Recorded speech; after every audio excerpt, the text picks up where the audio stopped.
तो फ्रेंड्स, जय हिंद। कैसे आप लोग? स्वागत है आपका एक और नई वीडियो में। तो मैं अंकित लोहान आज आपके लिए लेकर आया हूँ अलंकार टॉपिक को एक ही वीडियो में हम कंप्लीट करने वाले हैं ट्रिक्स के साथ, बिना रटे। हर जो भेद है अलंकार का उसके बारे में बात करेंगे भाई। 1 नैनो सेकंड में आप अनुस्वर पहचान पाएंगे अलंकार का। यूट्यूब पर भाई सबसे इम्पोर्टेंट वीडियो है अलंकार के टॉपिक पर, और अच्छी वीडियो है। आपको एक ही वीडियो में अलंकार जो टॉपिक है आपका क्लियर हो जाएगा। तो देखिए भी दोस्तों, अगर आप चैनल पर नए तो चैनल को आपको सब्सक्राइब कर लेना है, वीडियो को भी लाइक कर देना है और वीडियो को शेयर भी कर देना है। और इस वीडियो के पीडीएफ के लिए आपको हमारे टेलीग्राम चैनल को ज्वाइन कर लेना है, जिसका लिंक आपको इस वीडियो के डिस्क्रिप्शन में मिल जाएगा। तो देखिए भी दोस्तों, अलंकार टॉपिक के बारे में हम यहाँ पर इस वीडियो में बात करने वाले हैं।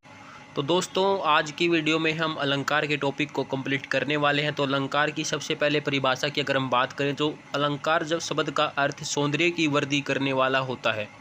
जैसे भी सुंदर स्त्री आभूषण पहनकर और सुंदर लगती है, उसी प्रकार मान लीजिए हमने कविता में अलंकारों का प्रयोग किया तो उससे उसकी सुंदरता में और वृद्धि यहाँ पर हो जाएगी। तो बात करें अलंकार के भेद, जो आपके मेन एग्जाम्स में अगर हम बात करें 8 अलंकार यहाँ पर पूछे जाते हैं, जो आपके लिए काफ़ी इंपॉर्टेंट यहाँ पर रहने वाले हैं। तो 2 भेद अभी मुख्य तो अलंकार के, शब्दालंकार और अर्थालंकार। तो सबसे पहले हम शब्दालंकार की यहाँ पर बात करेंगे।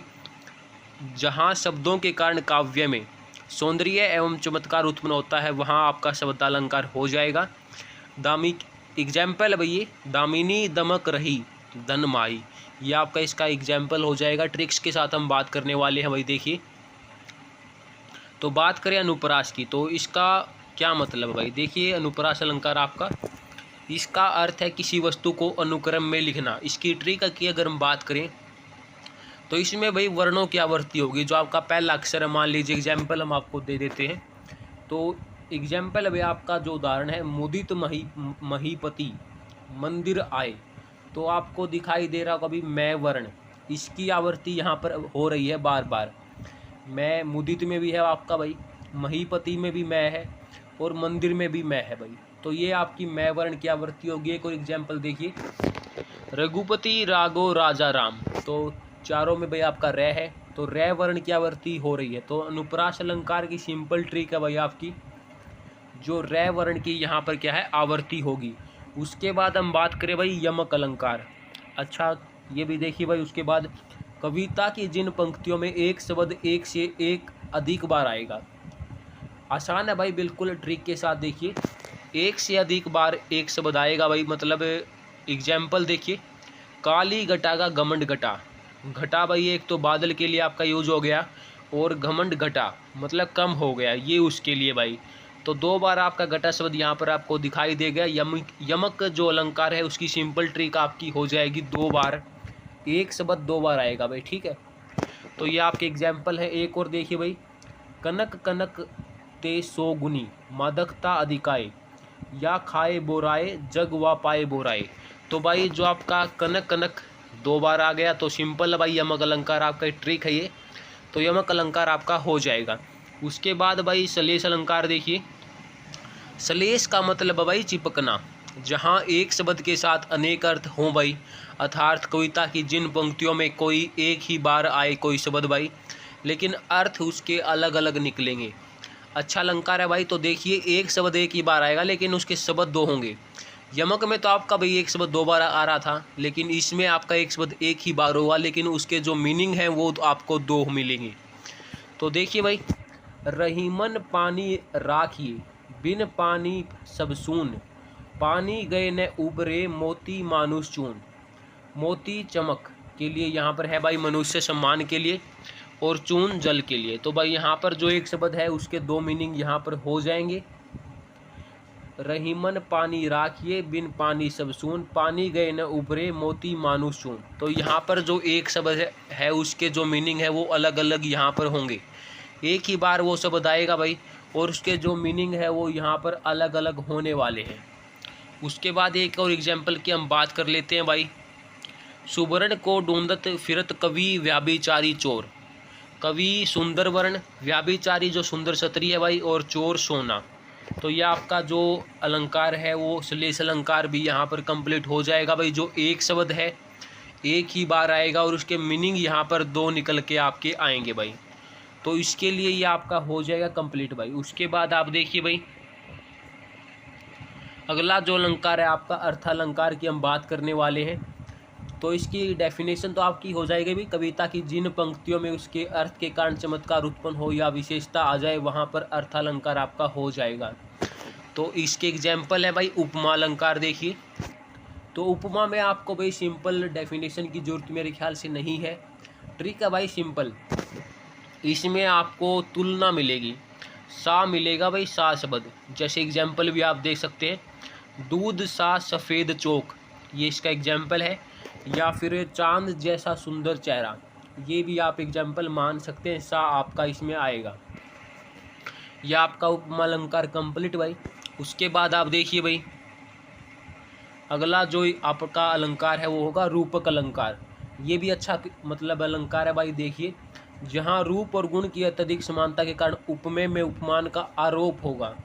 तो इसकी ट्रिक ये है भाई, इसमें आपको क्या मिलेगा, इसमें आपको मैया मैं तो चंदर खिलौना ले हूँ, ये आपको इस तरह से मिलेगा भाई। इसमें आपको डैश मिलेगा, दिखाई दे रहा होगा भाई आपको, अंबर पनघट में डुबो रही तारागढ़ उषा नगरी, इसमें आपको डैश मिलेगा। डैश यहाँ पर जो अंबर और पनघट के बीच में, ये आपको डैश यहाँ पर मिलने वाला है रूपक अलंकार में। यही इसकी ट्रिक है भाई, बीच में जो आपको डैश यहाँ पर ये है, ये आपको मिलेगा भाई। यही इसकी आपकी ट्रिक रहने वाली है रूपक अलंकार की। तो उसके बाद हम बात करें भैया आपका उत्प्रेक्षा अलंकार, जहाँ रूप और गुण आदि की समानता के कारण उपमेय में उपमान की संभावना या कल्पना की जाएगी, वहाँ आपका उत्प्रेक्षा अलंकार यहाँ पर रहने वाला है। तो इसमें जो शब्द हैं आपके मानो मनु जानो जनो मनो, ये शब्द आपको यहाँ पर इस अलंकार के एग्जाम्पल उदाहरण में आपको देखने को मिलेंगे भाई। तो यह आपका भाई उत्प्रेक्षा अलंकार यहाँ पर कंप्लीट हो जाएगा। इसका एग्जाम्पल भी हम आपको दिखा देते हैं भाई। देखिए भाई ये एग्जाम्पल, उस क्षण मारे क्रोध के तनु कांपने लगा, उसका मानो हवा के जोर से सोता हुआ सागर जगा। तो मानो शब्द यहाँ पर आपको दिखाई दे गया होगा भाई, ये इसका एग्जाम्पल है। ये शब्द यहाँ पर इस अलंकार में आने वाले हैं। तो आपका उत्प्रेक्षा अलंकार भी हो जाएगा। उसके बाद हम बात करें भाई अतिशोक्ति अलंकार। तो देखिए भाई दोस्तों, 8 अलंकार यहाँ पर होते हैं भाई आपके, जो मुख्यतः एग्जाम के लिए काफ़ी इंपॉर्टेंट होते हैं। जहाँ किसी बात को इतना बड़ा चढ़ाकर कहा जाए अथवा किसी की प्रशंसा की जाए भाई। तो देखिए भाई, आगे एग्जाम्पल है इसका, आगे नदियाँ पड़ी अपार घोड़ा कैसे उतरे पार, राणा ने माफ़ कीजिए भाई, राणा ने सोचा इस पार तब तक चेतक था उस पार। तो भाई आगे बहुत सारी नदियाँ थी, ये संभावना थी कि घोड़ा कैसे उस पार जाएगा। तो राणा ने सोचा इस पार तब तक चेतक उस पार। तो भाई बहुत बड़ा चढ़ाकर यहाँ पर कहा गया है। देखिए भाई दूसरा एक और एग्जाम्पल है, देख लो साकेत नगरी है यहीं स्वर्ग से मिलने गगन में जा रही। तो एक नगरी के बारे में बताया गया भाई, जो कि स्वर्ग से मिलने गगन में जा रही। तो ये भाई बहुत बड़ा चढ़ाकर यहाँ पर आपको दिखाई भी दे रहा होगा, बिल्कुल ही बड़ा चढ़ाकर चीज़ों को बताया जा रहा है। तो ये आपका अतिशोक्ति अलंकार हो जाएगा। उसके बाद भी मानवीकरण अलंकार, जहाँ पर जड़ प्रकृति पर मानवीय भावनाओं तथा क्रियाओं का आरोप हो, या हम कह सकते हैं जो भाई प्राकृतिक चीज़ें हैं उनकी तुलना किससे की जाए, जो आप हमारी चीज़ें हैं जो मानवीय चीज़ें हैं उनसे प्राकृतिक चीज़ों की तुलना यहाँ पर की जाएगी भाई। तो एग्जाम्पल आप देख सकते हैं, मेघ आए बड़े बन ठन के स्वर के। तो ये भाई मेघ कैसे आ सकते हैं भाई बन ठन के स्वर के, तो ये ऐसे रहने वाला भाई, मेघ कभी भी बन ठन के नहीं आएंगे। तो ये मानवीकरण यहाँ पर मेघों का किया गया है। दूसरा एग्जाम्पल है भाई, हवा हूँ हवा मैं बसंती हवा हूँ। तो ये भाई हवा को बसंती हवा यहाँ पर बताया गया है। तो ये भी मानवीकरण ही यहाँ पर किया गया है हवा का। तो ये आपके अलंकार यहाँ पर रहेंगे भाई, 8 अलंकार आपके हैं। 8 की ट्रिक भी लगभग मैंने आपको बता दी है। तो यही था भाई आज की वीडियो में। वीडियो अगर आपको पसंद आई तो वीडियो को आपको लाइक कर देना है, चैनल को सब्सक्राइब करना है, वीडियो को शेयर भी करना है। धन्यवाद।